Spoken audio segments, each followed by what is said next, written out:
Aujourd'hui, je vais te raconter une histoire qui se passe dans une maison, dans un village. Jésus est invité dans cette maison.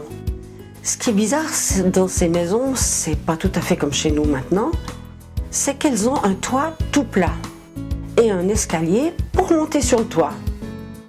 Alors, c'est très intéressant parce que sur le toit, on peut entreposer des pots, des graines, on peut étendre sa lessive. Et puis quand il fait chaud, la nuit, on peut prendre sa couverture et puis aller dormir sur le toit. Aujourd'hui, Jésus est dans la maison, il parle, il raconte du royaume de Dieu. Et il y a énormément de gens qui sont intéressés. Ils sont venus de tous les villages voisins, ils sont même venus de Jérusalem, la grande ville, et ils se pressent dans la maison. Mais la maison, elle n'est pas si grande. Alors ils essayent d'entrer, ils se pressent à la porte, mais la maison est pleine.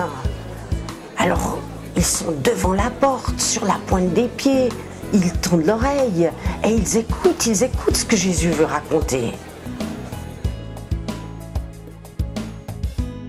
Non loin de là, il y a quelqu'un qui n'est pas venu voir Jésus, qui n'est pas derrière la porte, qui est resté couché chez lui. Il est paresseux? Mais non, il ne peut pas marcher. Il est paralysé. Depuis qu'il est tout petit, il n'a jamais pu courir, il n'a jamais pu aller jouer aux osselets avec les autres. Il est là, dans son lit, à attendre. Il est triste, il n'a pas le moral. Et pourtant, il a des amis.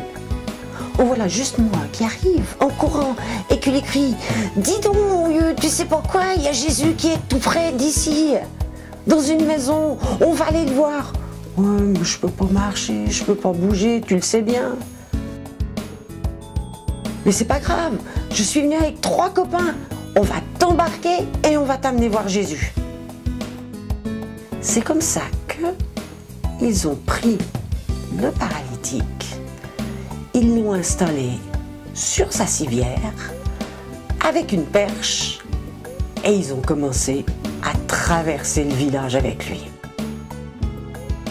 Ouh, c'est pas une mince affaire, d'une part parce qu'il est lourd, il faut marcher ensemble, on peut pas marcher n'importe comment. Et puis, il est là, puis il râle, il dit « Tu crois que Jésus va s'occuper de moi ? Oh, tu sais, j'ai pas le moral. » Mais oui, on est convaincus. Tu sais, Jésus, c'est quelqu'un qui s'occupe des gens de n'importe qui. Ouais, mais tu crois que moi, tu sais, je suis paralysé depuis que je suis tout petit. Allez, t'en fais pas, on y va. Jésus, moi je crois que c'est le Fils de Dieu.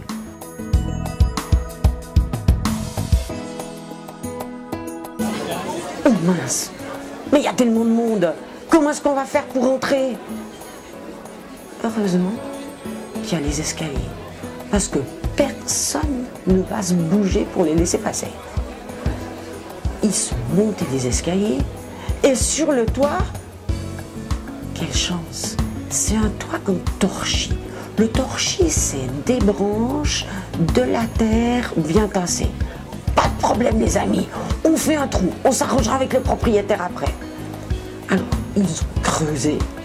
Ils ont déplacé la terre, il y avait quelques pierres, il y avait des branchages, ils ont tout poussé. Voilà. Vous croyez vraiment que vous allez me descendre là-dedans?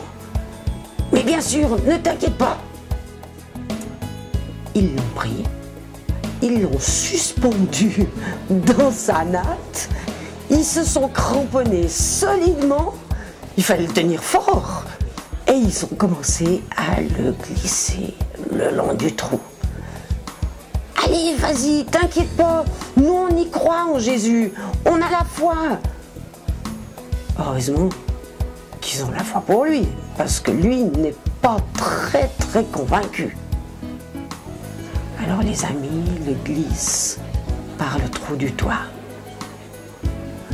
Ah, vous croyez que c'était simple ? De descendre d'un étage comme ça, paralysé dans une natte. Lui, il peut rien faire. Il se cramponne. Et puis, puis il ne connaît pas Jésus. Il n'en sait rien, il ne l'a jamais vu. Qu'est-ce qu'il va dire? Et puis, je ne suis pas quelqu'un de bien.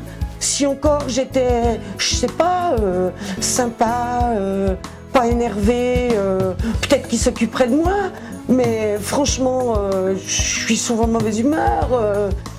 Oh là là, je suis pas si bien que ça, moi. Est-ce que Jésus va s'occuper de moi?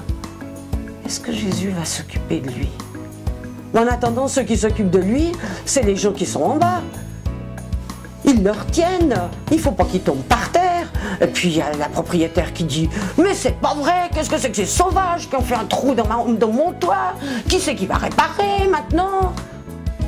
En attendant, le trou il est fait, le paralytique il descend, il arrive au pied de Jésus, tout inquiet, pendant que ses amis là-haut, eux, ne sont pas inquiets, ils guignent, ils regardent, ils vont regarder ce qui va se passer. Eh bien, Jésus est là et il dit au paralytique, oh, il lui dit pas marche sur tes pieds, hein, parce que Jésus il regarde dans le cœur. Et puis dans le cœur, il voit que ce pauvre homme, il est déprimé. Il a beaucoup de choses à se faire pardonner. Moi, j'imagine bien qu'il devait avoir un sacré caractère de cochon, même s'il était couché chez lui tranquille. Alors il le regarde puis lui dit « Écoute mon ami, tout ce que tu as fait de mal, c'est pardonné, c'est oublié. » Qu'est-ce qu'il est content le paralytique, c'est exactement ce qu'il attendait. Il comptait pas trop sur ses jambes, mais là c'est exactement ce qu'il attendait. N'empêche qu'autour de Jésus, il y avait des religieux de l'époque qui eux sont furieux, mais furieux de chez furieux. Et qui disent « Mais c'est pas possible, c'est Dieu tout seul qui pardonne les péchés, qu'est-ce que c'est que ce Jésus ?» Alors Jésus les regarde et dit « Pour vous montrer que je peux aussi pardonner les péchés, eh bien, je dis à ce monsieur paralysé depuis qu'il est petit, lève-toi, marche. » Et tout d'un coup, vous imaginez ce paralytique qui était toujours coincé dans sa chambre, eh bien, il a sauté sur ses pieds. Oh, il est encore tout maigre, ça c'est sûr. Mais il a sauté sur ses pieds. Et il pouvait marcher. Quelle joie dans la maison. Quelle explosion. Tout le monde qui criait, tout le monde qui chantait, puis dehors qui criait « Qu'est-ce qui se passe? Qu'est-ce qui se passe ?» Mais il a guéri le paralytique. Et puis la propriétaire du toit troué qui disait « Mais c'est pas grave, je suis content qu'il soit venu